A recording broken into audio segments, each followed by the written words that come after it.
es humanizar a los humanos, es decir, humanizar a los abogados, humanizar a los jueces, humanizar a los procuradores, a la gente que trabaja, a los políticos que hacen las leyes. Y fui al médico y me dijeron que tenía que operarme y que era la única solución y que probablemente mi voz no iba a volver a ser la misma. Y yo elegí el silencio.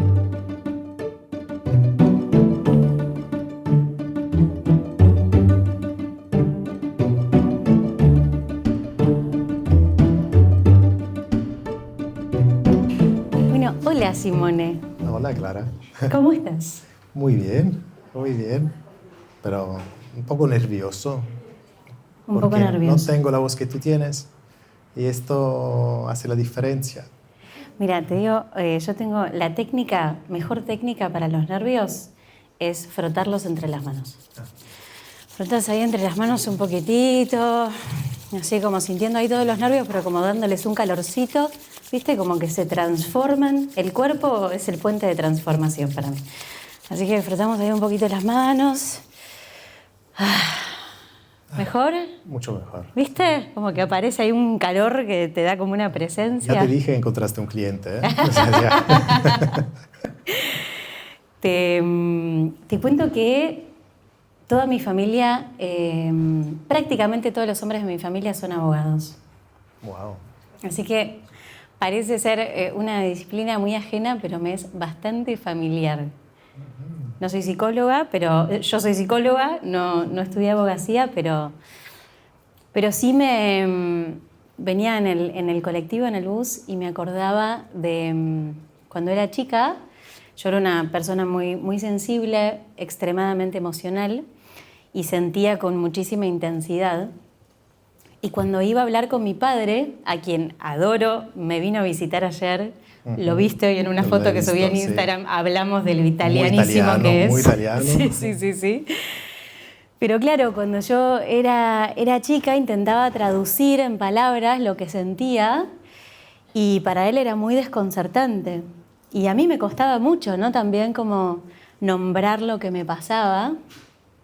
Y a veces tenía que hablar con él porque quilombos familiares, separación de mis padres, cosas con mi mamá, ¿no? Como conflictos que nos interpelaban a ambos. Y me acuerdo que yo iba ahí como intentando explicarle lo que me pasaba y él se ponía muy incómodo con este lenguaje más emocional. Él es abogado. Y me acuerdo de sentirme como en el banquito de los acusados, ¿viste? Como teniendo que como defender y argumentar una emoción. Y era muy, muy difícil. En Argentina decimos, me daba vuelta como una media. O sea, ¿se entiende? Como que me ganaba la conversación cuando yo en realidad como que quería ir al encuentro, ¿viste? A expresarle lo que me estaba pasando. Y que, bueno, que cuando somos niñas es complejo como sostener una emoción. Necesitamos de un adulto que nos corregule con nosotros. Nuestro sistema nervioso es muy frágil para sentir, entonces es importante tener ese sostén. Y bueno, en mi caso me acuerdo que antes de tener una conversación con él me hacía un machete. ¿Se entiende machete? Como me anotaba, ¿viste? Cuando me anotaba cositas y me lo llevaba a la conversación, lo escondía para poder manifestar mis argumentos. Y bueno, y la verdad como que agradezco igual porque fue un gran estimulante para aprender a pronunciarme, ¿viste? Tengo un tema con la palabra defensa. Siento que, bueno, en el derecho, ¿no? Es defender a otra persona, defenderse. Yo que trabajo mucho con la autorregulación del sistema nervioso y con sentirnos suficientemente seguros para expresar nuestra voz, defenderme me suena como a cierre. Y yo intenté como encontrar una vía para poder abrir, validar mi voz y mis emociones y expresarlas sin necesariamente confrontarme. ¿Tú crees que el hecho que te hayas dedicado a estudiar la voz y a practicar el entrenamiento de la voz deriva de la necesidad de defenderte o de como una forma de defensa? Sí. A ver, yo empecé a cantar porque tenía tantas cosas que me había guardado adentro, que me había callado y que no había podido decir. Cuando somos chicos siento que nos convertimos en lo que sea con tal que nos amen, ¿viste? Y yo sentía que mi voz no era muy bienvenida, mi sensibilidad no era muy bienvenida, incomodaba mucho, entonces me convertí en una persona como más intelectual, estudié psicología para entender, para argumentar, ¿no? Como, y la voz apareció como una vía para exorcizar todo eso que tenía dentro. Era como que no lo podía aguantar, yo me sentía como un volcán en erupción, como que estaba implosionando permanentemente. Entonces la vía de la voz apareció primero por ahí, pero después me terminé quedando muda porque, claro, yo gritaba, ¿no? Sacaba la voz y mi cuerpo se cerraba mucho, porque para mi cuerpo era peligroso expresar mi voz y cantar, entonces la garganta se me cerraba y yo, en vez de escuchar ese cierre y alojarlo, ¿no? y escuchar a mi cuerpo, gritaba más fuerte y hacía más fuerza. Entonces me terminé quedando muda, tuve un nódulo, tuve en silencio muchos años. Y sí descubrí, digamos, una vía, después un poco por casualidad, de sanación, mucho más a través de mi cuerpo que de la cabeza, ¿no? Que de la mente. Estudié psicología y entendí todos mis traumas y ubiqué, ¿no? Como fui a terapia toda mi vida y leí todos los libros de autoayuda del mundo, pero sí hubo, a través del movimiento de mi cuerpo, de las historias que estaban guardadas en mis tejidos, de sacar hacia afuera eso que me había guardado con un sistema autorregulado y abierto, con un cuerpo que se sentía seguro para sacar esa voz, donde encontré como el puente para... Sí, porque al final es necesaria la voz, es decir, también para un abogado, para defenderte, ¿no? Las clásicas películas que ves el abogado ahí en el tribunal, la oratoria, ¿no? Esto es básico, tener una buena voz y poderla saber sacar. Uh-huh. Y veo que hay un paralelismo, ¿no? Porque al final lo que hace el abogado es defender de alguna forma, el abogado tradicional. Luego veremos también las diferencias, ¿no? Pero sin voz es complejo. Uh-huh. Y de hecho yo tenía un sueño, ¿no? Cuando decidí de ser abogado, lo que quería era, bueno, defender en el juzgado, pero luego, desde que he elegido dejar mi país y viajar y vivir en el extranjero, claro, es difícil poder estar en un juicio, en un tribunal, hablando en un idioma diferente que no sea el tuyo. Aunque puedas dominar muy bien el idioma, pero es muy difícil porque no tienes la rapidez en la oratoria y retórica de a lo mejor una persona que sea del idioma nativo del lugar donde estás. Y así tuve, por ejemplo, que convertirme y ya incluso lo que hablamos antes, ¿no? Reprimir la voz de alguna forma y dedicarme más a sacar la voz por escrito. Y de hecho lo que empecé a hacer era el abogado más de sociedades, escribir contratos, porque en los contratos era una forma, ¿no? de sacar esta voz, pero a través de la escritura. Que es mucho más fluido, ¿no? Y te sientes más seguro. Claro. Te da más seguridad porque estás en tu oficina, en tu despacho, ahí sentado y tienes todo el tiempo del mundo sin la ansiedad, ¿no? del abogado contrario que te pueda rebatir, y necesitas tú la rapidez mental de poder contestar para no dejar tirado a tu cliente. Claro. Ahora, ¿es posible pensar en un derecho que integre esta dimensión más emocional, más humana, que no tenga tanto que ver con ir y defender, ¿no? Como, no sé, pienso en esto, ¿no? Yo con mi padre o yo con el canto, me vienen estas imágenes como de defensa, de cierre, ¿no? Uh-huh. Frente a la defensa es como... perdón, voy a tirar algo un poco random que se me acaba de venir, pero pensaba en los límites, por ejemplo, ¿no? La voz al servicio de poner los límites. los límites tienen como motor el enojo, ¿no? Como el enojo es una emoción que viene con un montón de energía para ayudarte a decir que no, que hasta acá, esto no lo quiero, esto no me gusta. La voz es el puente, ¿no? Por lo general las personas, sobre todo las mujeres, pero las personas sentimos mucha incomodidad con el enojo y, ¿no? Como para no generar un conflicto, ¿no? Que los abogados median entre conflictos, para no llegar a un conflicto y no tener una incomodidad, solemos como reprimir ese enojo y callar esa voz, ¿no? Entonces, nuestro cuerpo, si los límites están al servicio de protegerme y yo no uso esos límites a través de mi voz, el cuerpo me va a terminar defendiendo de otra manera. El cuerpo se rigidiza, se tensa mucho para, de alguna manera, poder protegerme. Y es paradójico porque uno dice, bueno, quizás en mi relación de pareja no pongo un límite para que no me dejen o no me rechacen, pero me termino cargando la relación porque con el corazón cerrado no voy a poder amar. Y pienso en un abogado, ¿no? Que entra en juego cuando entre partes, entiendo, se callaron cosas o no se dijeron cosas para no llegar a un conflicto y el abogado un poco parece como la voz a mediar o a defender, ¿no? Como... Bueno, sí, aquí hay una diferencia que hay que hacer, porque hay abogados y abogados, ¿no?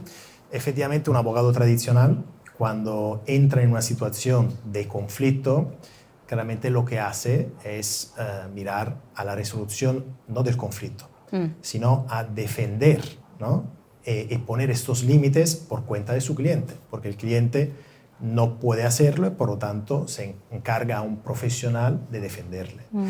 Pero claro, esto es un poco en lo tradicional, porque estamos acostumbrados a vivir tanto los conflictos como las relaciones de una forma adversarial, porque viene un poco de la cultura de este periodo que vivimos, de las culturas económicas.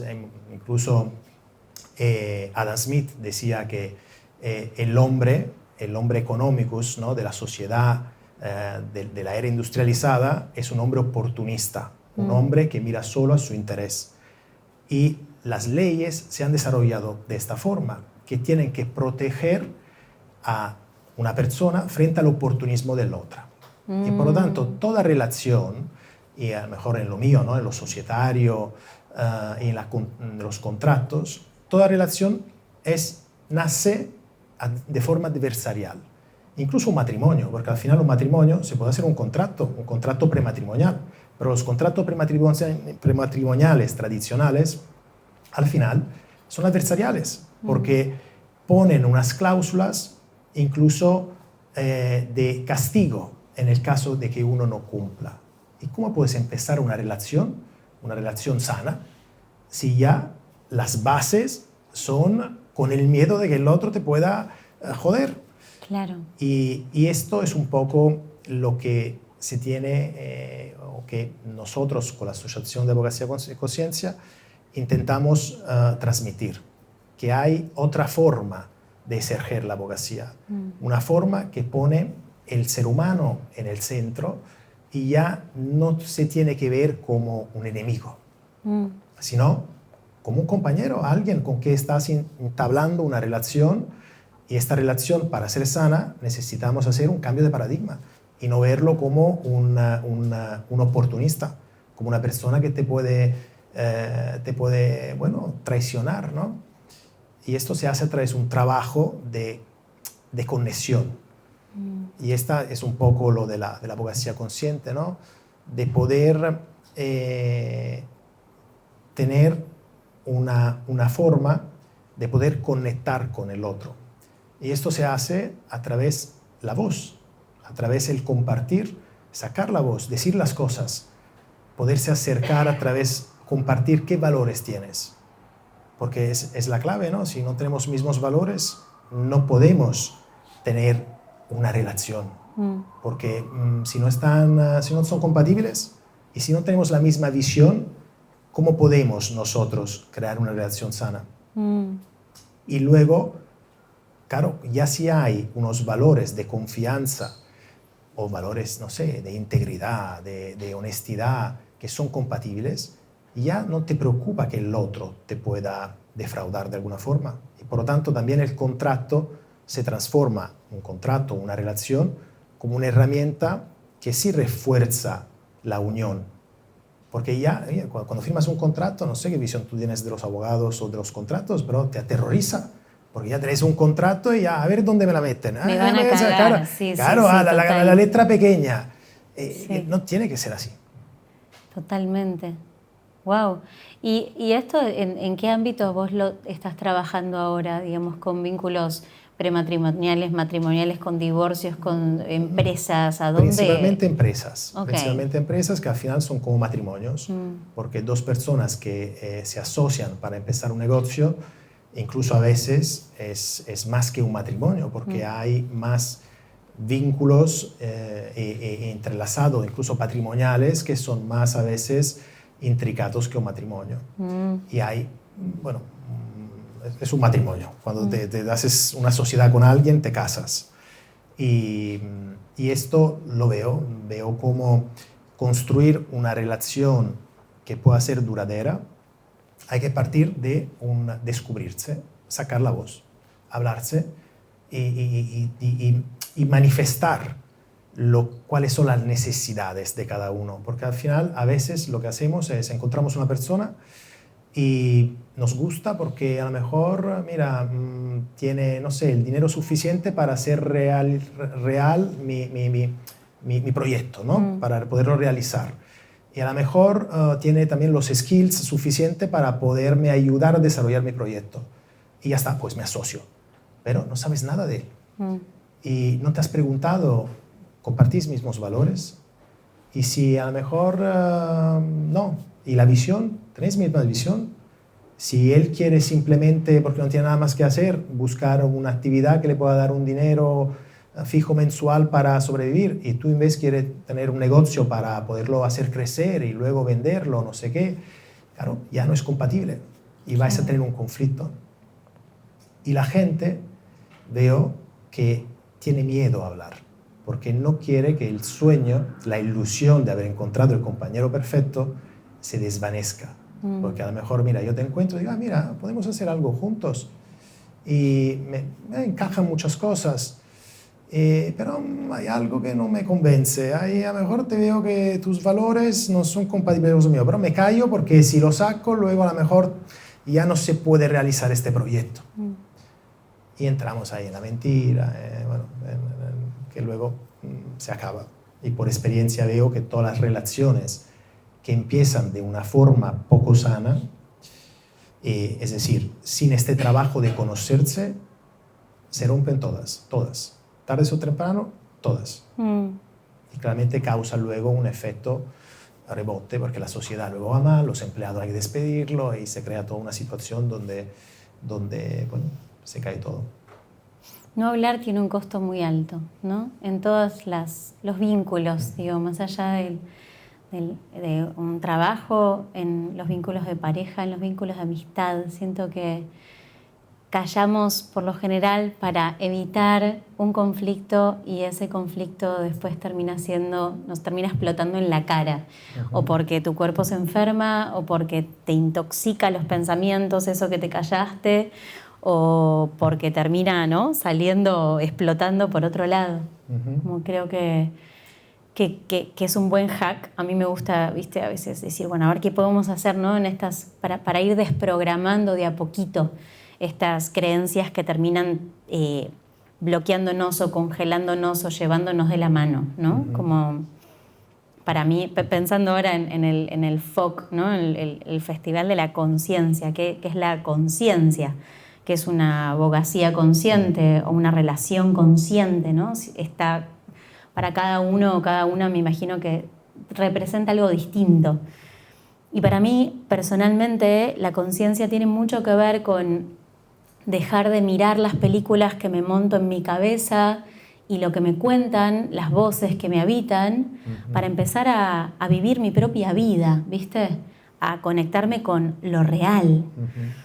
Y muchas veces estas voces, sobre todo la voz, yo llamo a la voz de la jueza interna, que es como esta voz autoboicotera que te congela permanentemente, ¿no? Sí. Porque te dice lo que vas a decir es una pelotudez o a nadie le importa o mejor no digas nada, ¿no? Que te especula, esto que decías vos recién, mejor no decir nada ahora para conseguir esto más adelante, ¿no? Como este lugar que te distrae de lo real, ¿no? De esta escucha de una voz mucho más profunda, que habla mucho más bajito, pero tiene la posta, ¿no? Que es esta voz para mí del corazón o de la intuición, esta voz que es como que se siente un poco trillada ya esta palabra, pero auténtica, ¿viste? Mi propia voz, que es como, pará, ¿qué estoy sintiendo, no? ¿Qué necesito expresar yo ahora?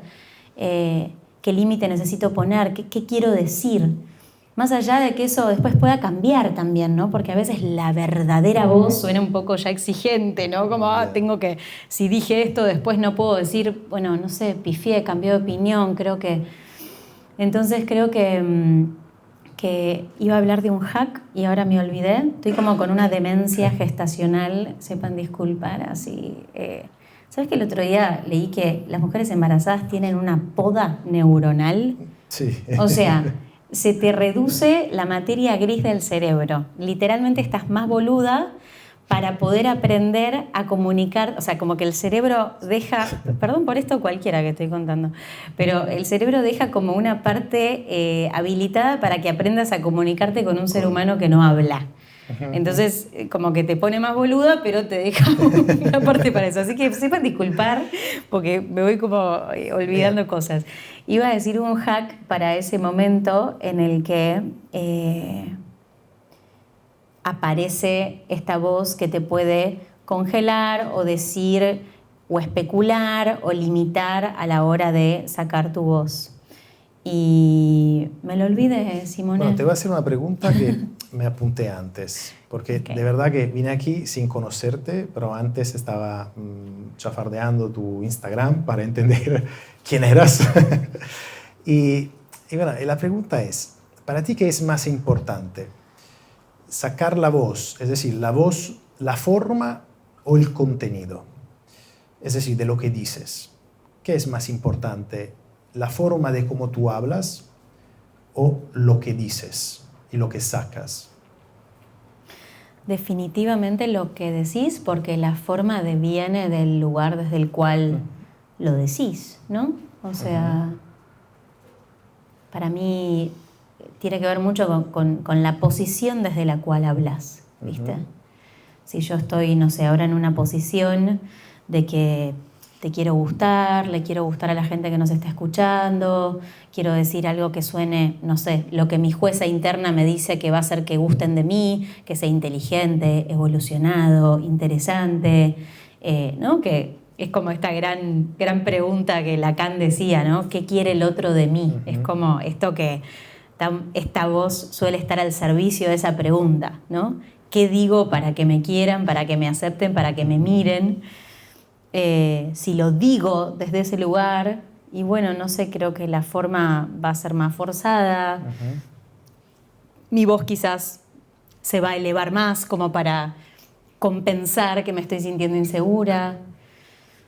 En cambio, no sé si puedo como descansar en una posición en la cual, bueno, vengo acá a hacer este experimento de conversar con una persona que no conozco y me doy el permiso a decir boludeces y a decir algo que ni idea, que nada que ver, a ponerme nerviosa y a quedarme en blanco como recién. Bueno, creo que la voz puede estar como al servicio de algo más verdadero. Como decía antes, como algo real, ¿viste? Como poder descansar en eso real. Yo te hice esta pregunta porque me acuerdo de una película, se llama El discurso del rey. Sí, ¿Te acuerdas? Sí, me acuerdo. Que él está ahí, que no puede hablar, le cuesta hablar en público, y luego ve a Hitler que habla en alemán y dice, no entiendo nada, pero lo dice tan bien. Sí. Así que a veces me pregunto si la forma de cómo hablas y pues no el contenido, realmente el contenido es importante, pero la forma también tiene su influencia muchas veces, aunque el contenido quizás no sea a la altura de la forma. Total, pero creo que el trasfondo es un estado de confianza, un estado de seguridad, de escucha de tu propia voz, que bueno, que siento que es lo que realmente escuchamos, ¿viste? Como que a veces voy a escuchar cantantes maravillosos, afinadísimos y súper mega talentosos o talentosas, y como que no me pasa nada, ¿viste? Sí, el virtuosismo es total, pero hay algo como que no me sucede. Y otras veces que escucho cantantes o músicos, ¿no? Pero hablando de la voz, que quizás desafinan un poco o no hay una excelencia, pero hay algo profundamente conmovedor. Y siento que eso quizás en el canto es más evidente porque el condimento emocional quizás es más evidente, pero en la voz también me pasa, ¿viste? Quizás sí, hay ciertas personas que tienen una manera de hablar más encantadora y más seductora, o son grandes oradores, ¿no? Pero siento que si no está eso respaldado por un fondo de honestidad, no te creo, ¿viste? Como que no me termina llegando. Por eso me parece que la voz es una gran herramienta porque podemos, ¿no? Antes de empezar charlábamos de esto. ¿Puedo contar lo que me decías? Sí. Bueno, vos me comentabas esto de que había situaciones en las cuales te dabas cuenta que tu voz estaba mucho más potente y más fluida y que eso repercutía en tu estado de confianza. Totalmente. Y que por otros momentos te encontrabas con una voz más cerrada, más opaca, más flojita. Sí, nasal. Nasal, y eso impactaba en un estado de mayor inseguridad. A mí eso me parece maravilloso porque nos habla de la voz como una brújula que te cuenta cómo estás, y la voz en Argentina, ¿no? En vez de decir tú, decimos vos. O sea, imagínate, ¿no? lo identitario de la voz. Sí. Tu voz sos vos, es lo más...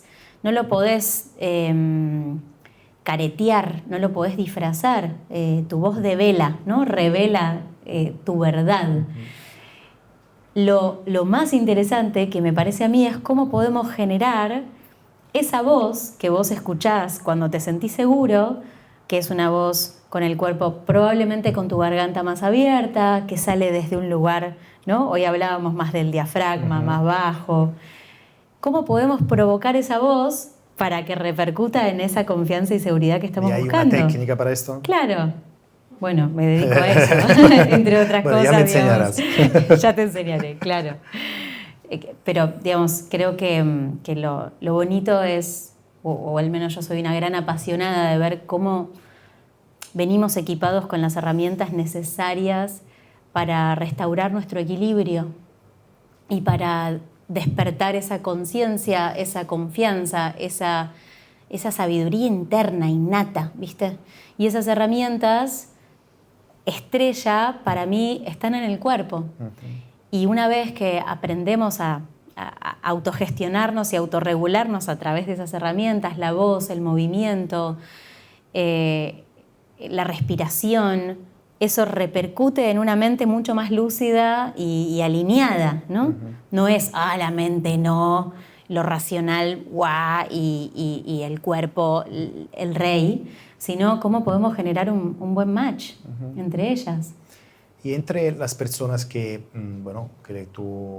vienen a tus sesiones o a las que les haces coaching, ¿qué notas? ¿Dónde hay más resistencias? ¿En trabajar con la voz o con el cuerpo? Con la voz, definitivamente. La voz a mí me pasa yo la voz, el cuerpo más suelto. Sí, bueno, la voz está en el cuerpo, ¿no? Pero sí, moverse es una cosa y la voz es otro compromiso. Por eso que te decía, porque es imposible de enmascararla. Revela todo. Entonces es como el acto de vulnerabilidad más grande que uno puede hacer, sentarse acá y ponerse a cantar, por ejemplo. Es como peor que esas pesadillas, ¿viste? Cuando soñabas, no sé si te pasó, pero que llegabas a la escuela, al colegio, estabas desnuda. A mí me pasó un par de veces soñar eso. Yo creo que es peor la pesadilla de cantar como algo simbólico, digo, de sacar tu voz como tu verdad y mayor vulnerabilidad y ser juzgado, criticado, creo que es un daño muy, muy profundo, ¿viste? A mí pasa más el sueño de tener que gritar y no tienes voz.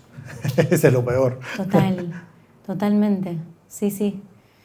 La impotencia de no poder sacar eso para afuera. Y deja, ¿no?, una huella muy, muy grande. La buena noticia es que se puede transformar esa historia, ¿no? Pero no solo de, me echaron del coro, o yo tengo un taller, uno de mis programas se llama El Anticoro de Mujeres, y es un lugar donde las personas vienen a liberar la voz, a desafinar, sacar. Y hay mucha memoria de, me echaron del coro, me dijeron que desafinaba, por eso te preguntaba antes si a vos te habían dicho que me decía que no canto bien. Bueno, ¿quién te lo dijo, no? Como, pero si no, lo doloroso que es, ¿no? Como las experiencias tempranas de sacar tu voz y no sentirte alojado, ¿no?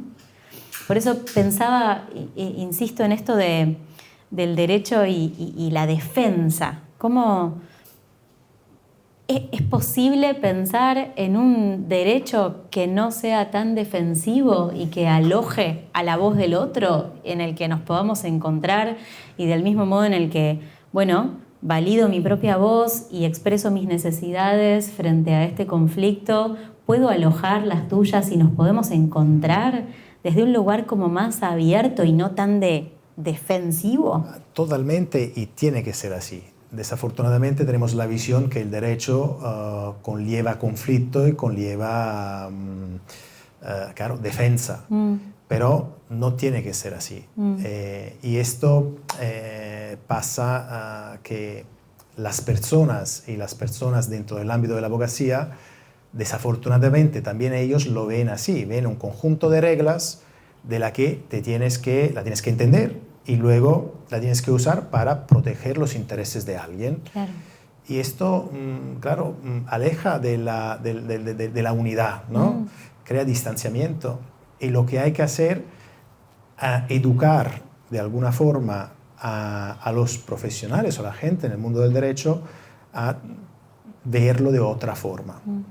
Pero ¿cómo se hace? Al final veía que la presentación era, ¿no?, humanizar el derecho o la abogacía consciente. Al final, más que humanizar el derecho, porque el derecho es un producto humano, es humanizar a los humanos, es decir, humanizar a los abogados, humanizar a los jueces, humanizar a los procuradores, a la gente que trabaja, a los políticos que hacen las leyes. ¿Por qué? Porque solo cuando humanizamos a estas personas, luego la aplicación de estas normas, que muchas veces tan bien hecha, funciona y funciona bien, porque ya no se ve como una norma que sirve para proteger, sino para construir, para unir, para hacer una sociedad, para desarrollarse, para crecer.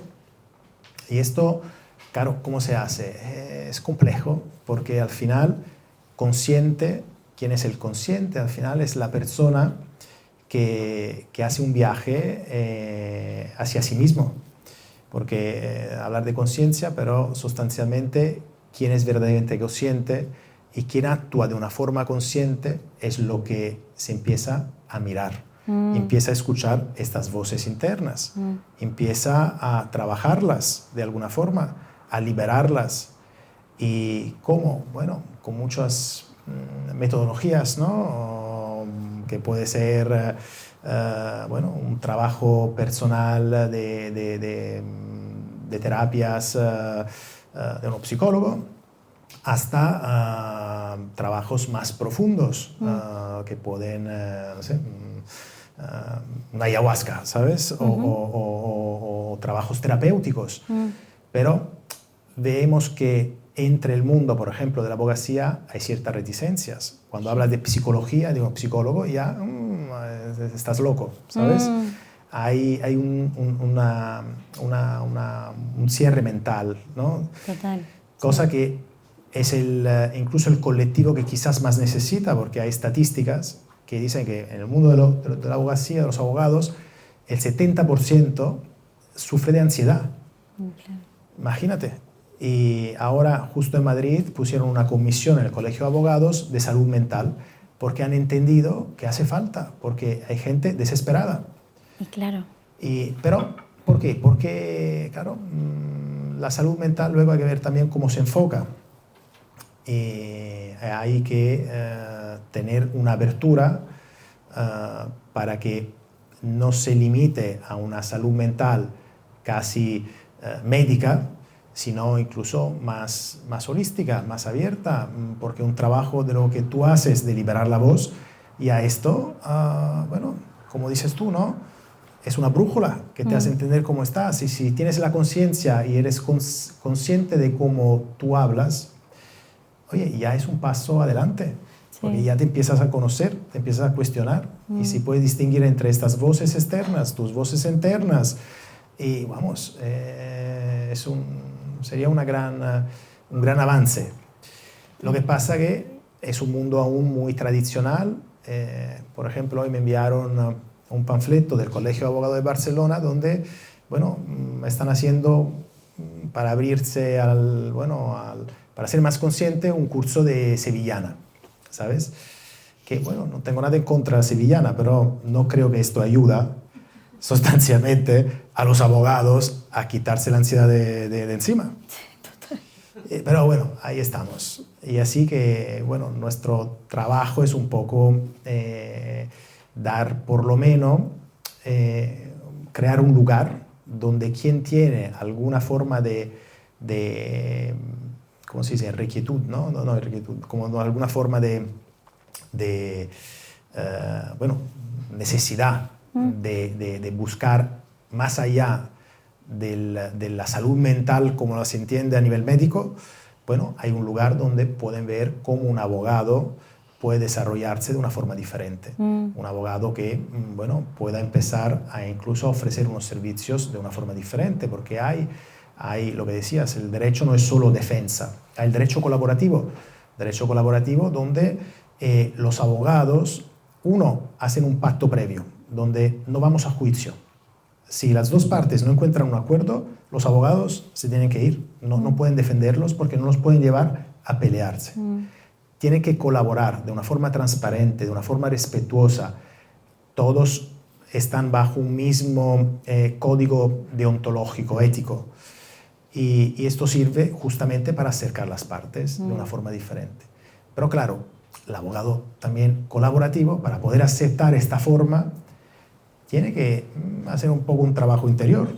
Y sí. Y esto es lo que cuesta. Y ahí estamos. Pensaba que qué lindo sería poder empezar a incorporar ciertas herramientas de autorregulación y de corregulación para este tipo de encuentros, de reuniones, ¿no?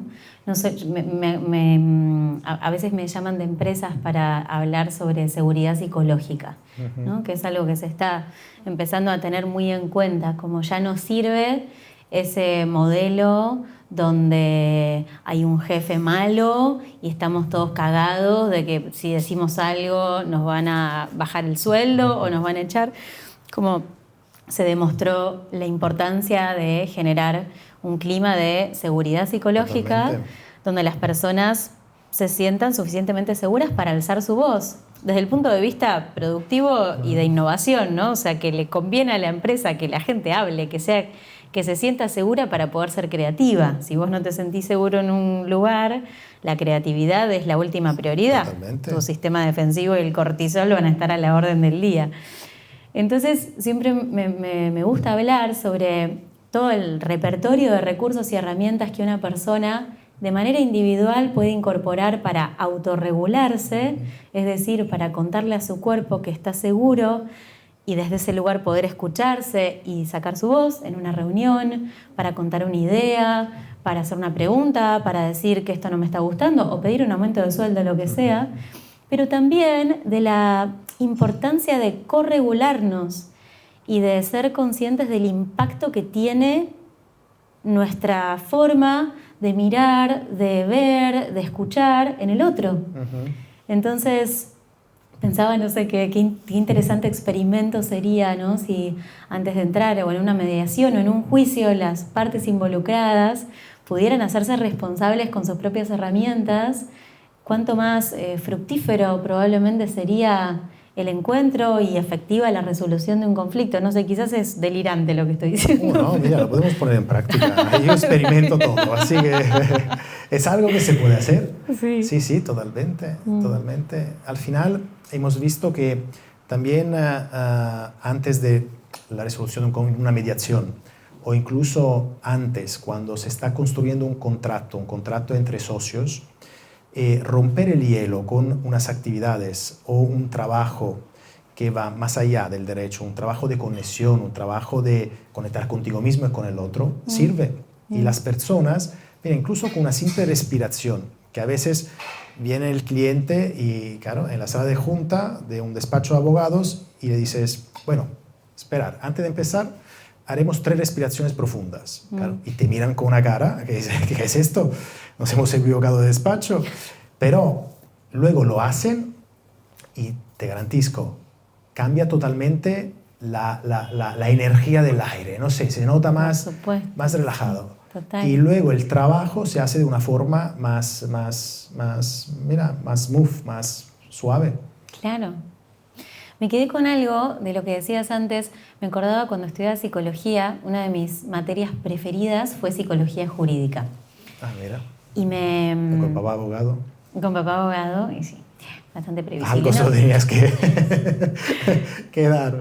Igual, la verdad es que por lo que más me interesaba era lo que más conflicto me generaba con mi padre. A mí me pasaba algo, no sé muy bien de dónde venía, pero de muy chica me di cuenta que había chicas de mi edad que no vivían de la misma manera que yo, que no tenían los mismos privilegios, que no comían lo mismo, que no era como que veía que eso estaba y no entendía por qué, ¿viste? Como, ¿qué pasa acá, ¿no? Esta brecha. Y cuando estudiaba psicología, bueno, cuando estudiaba psicología jurídica, por supuesto que me interpelaba y me encantaba la posibilidad de defender y de entender las lógicas de una mujer que se queda en un espacio donde es violentada y todo ese universo me atraía un montón, pero me acuerdo sobre la delincuencia juvenil y estar muy, muy prendida con esto, que era fuente de discusión con mi viejo, porque yo quería alojar la dimensión psicológica de una persona, en mi caso en ese momento era adolescente, entonces miraba a mis colegas adolescentes que ejercían delincuencia, ¿no? Era como, che, pará, ¿por qué un pibe de mi edad o una piba de mi edad con 13, 14 años está afuera robando o apuñalando a una persona?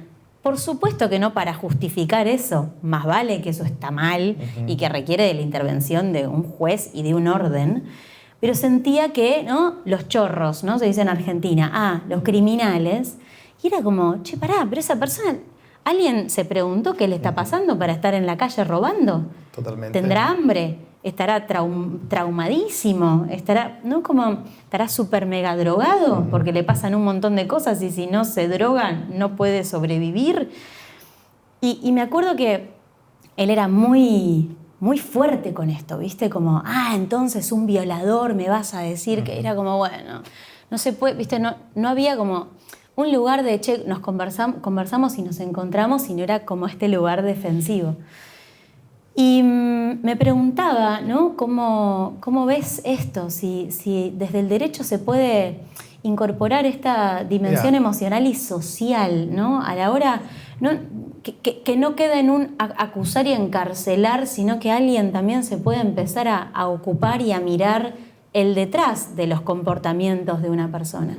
De hecho, mira, una de las prácticas de derecho consciente es el derecho restaurativo, que se aplica en derecho penal. Okay. No sé si has visto la película Mashabel. ¿Mashabel se llama? Sí. Es una película que es de durante el tema con el ETA, en los Países Vascos, l'ETA mata a un político y luego encarcelan al asesino de este político. Y luego hacen un experimento de justicia restaurativa donde a la mujer de este hombre que han asesinado la ponen en contacto con el asesino. Y ahí es justamente para conocerse, para entender el por qué hizo esto. Y ahí se van conociendo y es donde se desarrolla al final, bueno, la aceptación y el perdono, ¿no? De alguna forma. Y ves cómo tanto el asesino como la mujer del asesinado se alivian y le cambia la vida, porque ella, pobre, claro, ha vivido toda una vida con este odio frente a lo que le mató al marido. Y el otro también con esta, claro, está al final arrepentido, ¿no? De alguna forma. Y luego cuando se encuentran es, bueno, un espectáculo, porque ves cómo esta conexión y este hablar, ¿no? Sacar la voz también, hace que al final dos almas se liberan de una mochila negra muy pesada. Y es espectacular la película. Mira, es justamente lo que dices. Y esto es justicia restaurativa y es ya una práctica que es bastante difundida. Claramente hay que encontrar también las personas, las víctimas que están dispuestas en encontrar el carnéfice, ¿no? De sus hijos o su marido o ¿no? de la familia o de alguien. Y ahí hablamos de palabras mayores, ¿no? Encontrar a alguien que ha matado y ha quitado la vida y no es simplemente un robo. Pero es muy buena para lo que dices, ¿no? Al final, si uno mata o roba, hay que ver qué hay detrás. Y porque al final, tiene su mochila, su historia, su pasado. Ahora se habla de la epigenética, ¿no? de la condición donde ha vivido. Se habla que no existe, un libro muy bonito se llama Determinados, que te explica que no existe el libre arbitrio. Porque al final todo está determinado por nuestra genética, por la epigenética, por la sociedad donde hemos crecido, por los estudios que hemos hecho, la educación que hemos recibido. Y al final, a lo mejor te encuentras en cometer un delito. Sí, libre arbitrio, lo has podido hacer, pero ¿por qué? ¿Qué te ha llevado ahí? ¿No? Hay unas fuerzas que van más allá de tu libre voluntad de decidir de hacer algo o no hacerlo. Y así que, mira, a lo mejor si hubieras estudiado, si hubiera nacido antes el derecho restaurativo, te hubieras hecho abogado. Lo dudo mucho, Simone. Escúchame, me están haciendo unas señas acá que es momento de sacar preguntitas. Vale, sacamos... ¿Querés empezar vos?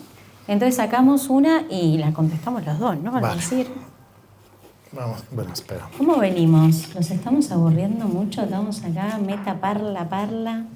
¿Nos hacen alguna seña, un aviso, algo, por favor? Vamos a ver. ¿Qué papel juega el silencio en los procesos de transformación personal o colectiva? ¿Qué papel juega el silencio en los procesos de transformación personal o colectiva?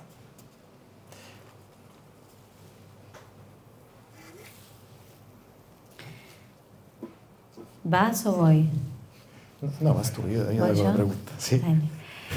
A ver, se me vienen dos cosas, ¿no? Por un lado está esto de lo que hablábamos, el costo de callar, ¿no? Y por otro lado está la necesidad de escucha, ¿no? No sé, se me viene este momento que te contaba, que tuve un nódulo en las cuerdas vocales y me quedé muda. y fui al médico y me dijeron que tenía que operarme y que era la única solución y que probablemente mi voz no iba a volver a ser la misma. Y yo elegí el silencio, o sea, no me operé y estuve meses en silencio total, respondiendo al llamado de la voz, que sentía que era hacer silencio, porque había estado tantos años hacia afuera, ¿no? En este proceso de exorcización del que hablaba, muy catártico, muy de sacar, de gritar, de cantar, de forzar, para salirme de mí misma. Y esto que, este grito mudo del cuerpo me marcó la brújula a escuchar, ¿viste? Y siento que el silencio, respondiendo a esta pregunta, desde mi humilde experiencia, que es lo único que tengo, es que por momentos es muy necesario para poder escuchar y desde ese lugar... Y escucharte. Claro, escucharte, es lo que, a lo que me refiero, hacer silencio para escucharte, para escuchar esa voz que habla más bajito, ¿no? Para abrir la escucha y desde ese lugar dar voz, ¿no? Creo que el silencio, desde el punto de vista que lo hablábamos antes, que es me callo para no incomodar, para no sé qué, porque lo que voy a decir bla, ¿no? Claro, como el callar, el silencio en respuesta a estas voces que nos habitan y que nos restringen y nos limitan para protegernos, pero que hoy ya no nos sirven, ¿no? O sea, nos protegen de una memoria que está muy desactualizada, ¿se entiende? Sí, sí. Hoy la manera de protegerme es, ¿no? Dejarme sacar mi voz, pero para sacar mi voz y para transformarme, ¿no? Para un proceso de transformación, primero creo que hay que escuchar. No sé, ¿cómo lo ves vos? No, yo lo veo así. Es decir, lo que veo que es el silencio es el paso previo para poder sacar la voz. Porque solo en el silencio puedes escucharte y saber lo que necesitas sacar. Sí.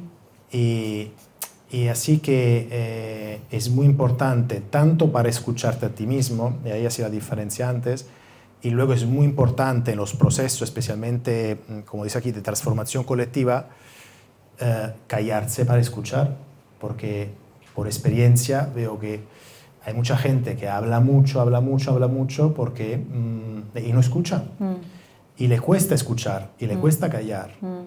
Y lo triste que ves que además ni ellos escuchan, porque nunca están en silencio. Y por lo tanto, lo que hablan ni está integrado con lo que de verdad tienen dentro. Totalmente, totalmente. Creo que se correlaciona. Si vos no te escuchás, es muy difícil alojar la voz del otro. Y si vos aprendés a escucharte, es mucho más sencillo escuchar, ¿no? Pues es una experiencia que estás viviendo. Entonces, me acordaba cuando empecé a hablar, pues tuve muchos meses muda, y cuando empecé, y muy ermitaña, pero cuando iba a reuniones sociales, yo era la que siempre estaba hablando, bla, bla, bla. Y ahora mi foniatra, mi otorrinolaringóloga, me había dicho, vos hablá lo mínimo, ¿no? Podés empezar a hablar. Y fue un gran ejercicio, porque era como escuchar y en esa escucharme a mí y decir, bueno, a ver qué es lo que realmente quiero decir, ¿no? Y era meter un bocado, no era un despliegue, ¿no? Muy interesante. Qué buena pregunta. Muy buena, sí. ¿Miramos bueno, otra? Voy con otra.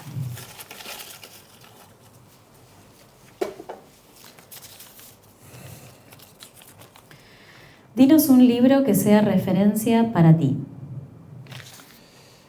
Un libro que sea referencia para mí.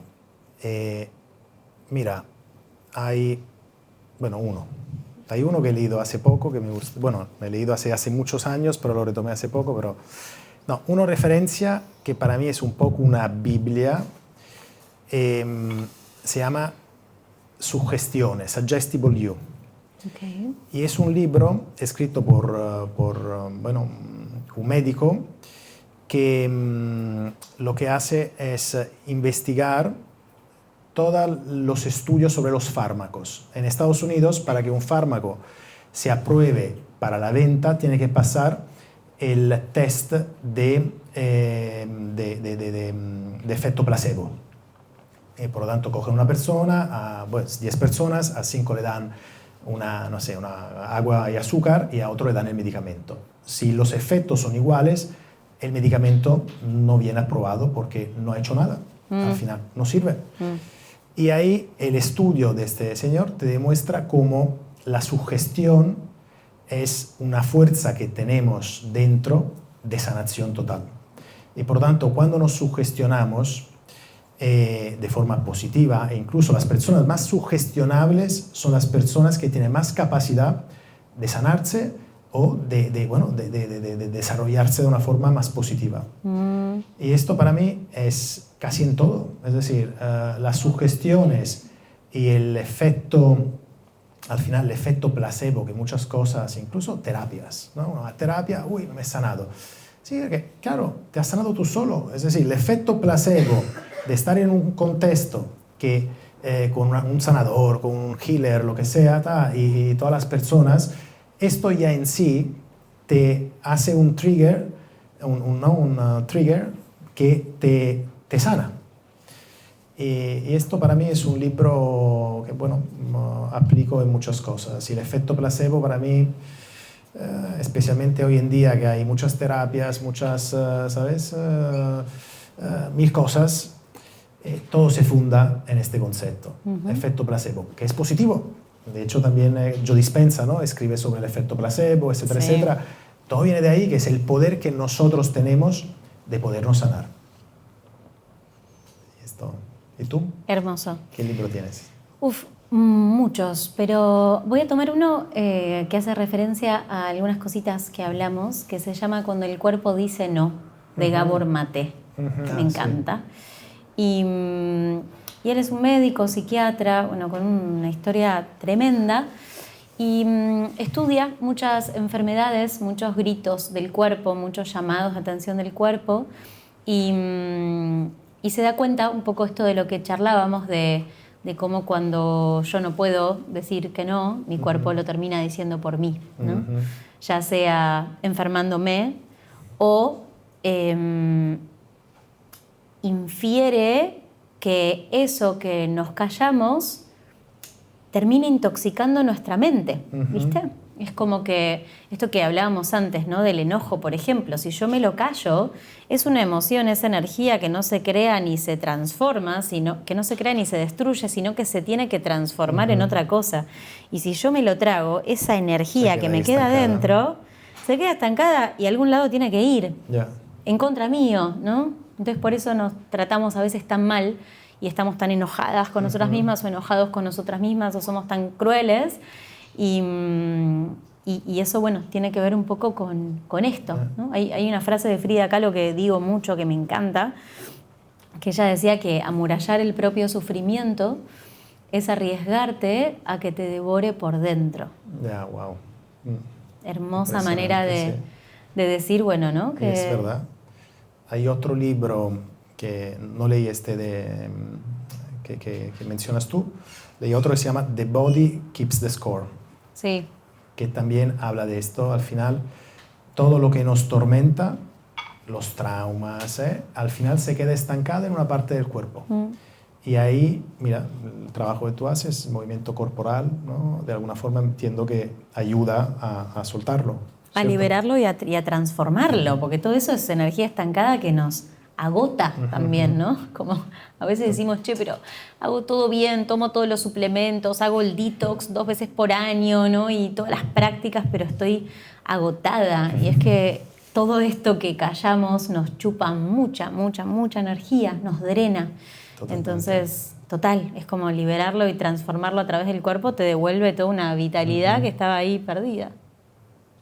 ¿Sacamos otra? ¿Una más? ¿Otra? Dale. Vale, ¿saco yo? Dale. Vale. Vamos a esto. Es larga esta, ¿eh? Larga. A ver. ¿Cómo se diferencia un cambio real de esos que se sienten en el cuerpo, de uno que solo ocurre en la mente? ¿Cómo se diferencia un cambio real de estos que se sienten en el cuerpo, de uno que solo ocurre en la mente?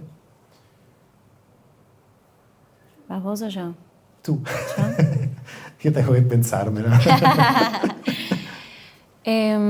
Yo creo que cuando el cambio ocurre solo en la mente, seguís estando en el mismo lugar y seguís repitiendo el mismo patrón. Está como esa frustración de lo entendí, pero no alcanzó.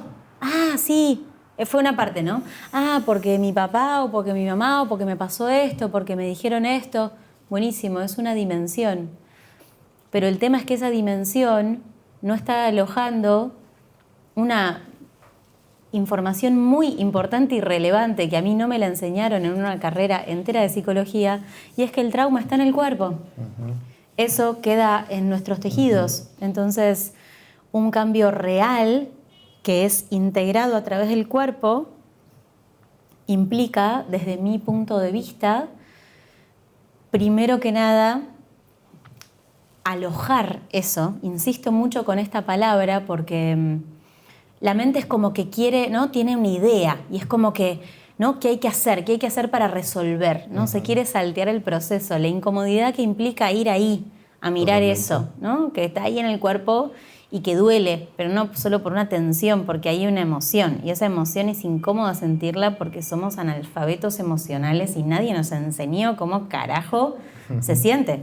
Y cómo carajo es ir ahí y decir, estoy sintiendo esto, está bien, no lo entiendo, mente tranquila, no hay nada que entender, ni sobreinterpretar, ni intelectualizar, no es el momento de que vos juegues acá nada, más que mantener mi atención puesta en sentir y sostener esto, ¿no? Y decir, está bien lo que estoy sintiendo, y hacerle un lugar. Y hay una de mis maestras, de tantas que por suerte tuve en mi camino, que es Ástico, que me acuerdo que un día dijo, es una maestra de Tantra, y dijo, cuando una parte del cuerpo se siente vista, se siente amada, ¿no? Y claro, cuando se siente amada, esa parte puede como ceder, ¿no? Toda esa tensión que el cuerpo dijo, acá no hay lugar para sentir, acá hay que meterle para adelante y cumplir con ciertos objetivos, salir al mundo, ¿no? Entonces, cuando eso se puede aflojar, eso se siente amado, se puede aflojar, todo eso que estaba ahí se puede empezar a liberar, ¿no? A mover por nuestras autopistas energéticas, a liberar y a transformar. Y ahí hay un cambio real, que después la mente se alinea, ¿no? Con eso. Totalmente. Y es esa lucidez de la que, ¿no? Muchas veces yo y personas con las que he trabajado, es como, ¿no? Hay algo ahí como una alineación y de repente sé exactamente qué decir, con quién conversar, ¿no? ¿Qué toca decidir ahora a raíz de esto que es como un nuevo relato acerca de mí misma y de mi vínculo con el mundo que emerge de la verdad del cuerpo? Por eso yo como que tengo una cosa ahí, viste, con las afirmaciones positivas que he visto que han sido tan frustrantes para tantas personas, no porque estén mal, es maravilloso poder decir, bueno, sí, me repito a mí misma que soy valiosa, que lo voy a lograr, pero si no incluimos esta dimensión, es re frustrante porque te sentís súper defectuosa, pero si yo me lo dije, si yo lo entendí. Entonces cuando cambia el cuerpo, cambia la mente, ¿no? Totalmente. Por eso yo soy una activista de que la llave está en el cuerpo. Mira, me adhiero al 100% a lo que has dicho, porque lo has dicho muy bien, y efectivamente lo único que añado es que para mí el cambio real solo se siente en el cuerpo. De todo lo que ocurre en la mente es una ilusión, es una construcción mental, y si no va, como decías tú, si no baja al cuerpo, no hay cambio. Por lo tanto, todo lo que es un cambio mental, si no lo llevas al cuerpo, no te fíes. Y esto es un poco como lo veo. Yes. Bueno, estamos. Muchas gracias por venir a escucharnos, por venir este ratito. Qué honor. Gracias, Simone. Un placer hablar.